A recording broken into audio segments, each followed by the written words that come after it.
le persone che aggrediscono gli omosessuali. E cosa ne pensi della situazione degli omosessuali in Italia oggi?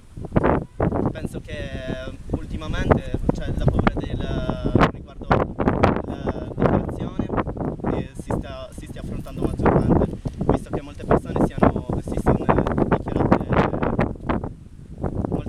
sono dichiarate. Quindi che consiglio daresti a chi non si è ancora dichiarato e vorrebbe farlo ma non ci riesce?